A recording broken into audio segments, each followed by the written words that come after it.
విజయనగరం పోల్బాగ్ రోడ్లో గల శ్రీ విద్యాపీఠం చిన్మయి సేవా ట్రస్ట్ల ఆధ్వర్యంలో శ్రీ విద్యాపీఠంలో శరవ నవరాత్రి మహోత్సవాలు వైభవంగా ప్రారంభమయ్యాయి. బ్రహ్మశ్రీ యనమండ్ర వేణుగోపాల శాస్త్రి ఆధ్వర్యంలో బ్రహ్మశ్రీ యనమండ్ర సుబ్రహ్మణ్య శర్మ సారథ్యంలో వేడుకల నిర్వహణకు ఏర్పాట్లు చేశారు.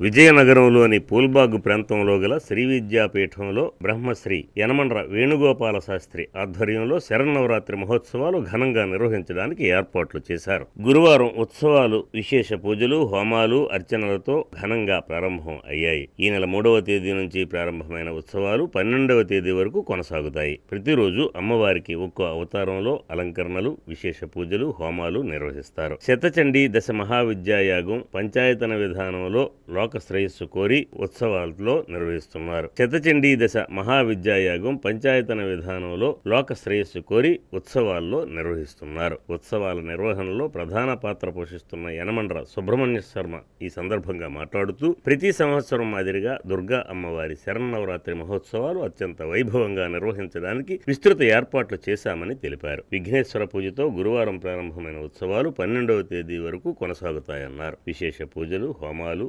రుద్రపారాయణ పూర్వక పంచామృత అభిషేకాలు, సువాసిని పూజలు, కోటి కుంకుమార్చన, శతచండీ దశ మహావిద్యాయాగం, విశేష అవతారాల్లో అమ్మవారి దర్శనాలతో పాటు అనేక ప్రత్యేక కార్యక్రమాలతో ఉత్సవాలు ఘనంగా నిర్వహిస్తామని, భక్తులు పెద్ద సంఖ్యలో పాల్గొని అమ్మవారి కృపకు పాత్రలు కావాలని కోరారు.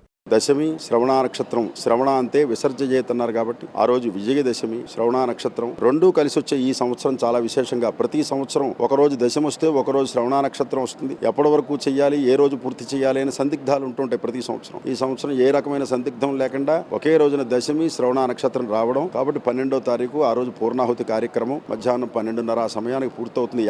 యాగ కార్యక్రమాలు తర్వాత మహా అవభృత స్నానం, తీర్థ స్నానం అంటారు, కలశోద్వాసం జరుగుతుంది. తర్వాత మహాప్రసాద వితరణ. ఈ కార్యక్రమాలన్నింటిలోనూ కూడా భక్తులు 50 మంది విరివిగా పాల్గొని, ఉదయం పూట స్త్రీలందరూ కూడా పాల్గొని విశేషంగా సువాసిని పూజా కార్యక్రమంలో పాల్గొని, సువాసిని అర్చన ప్రీత అన్నారు. అమ్మవారు సువాసినుల చేత ఆరాధింపబడితే చాలా సంతృష్టి చెందుతుంది అమ్మవారు. అలాగా అనుగ్రహిస్తుంది పరిపూర్ణంగా. ఎక్కడ శక్తి స్వరూపుని, ప్రకృతి స్వరూపిణి అంటే మన భారతదేశంలో స్త్రీని ప్రకృతి స్వరూపంగా, శక్తి స్వరూపాలుగా ఆరాధన చేయడం అనేటువంటి సంప్రదాయం ఉంది. అటువంటి స్త్రీలు ప్రకృతి స్వరూపిణి అయినటువంటి వాళ్ళందరూ కూడా ఏకకాలంలో ఒకే కంఠంతో లలితా రహస్యనామ స్తోత్ర పారాయణ చేస్తూ పూజ చేసినట్లయితే అమ్మవారు చాలా ప్రీతి చెందుతుంది, అనుగ్రహిస్తుంది.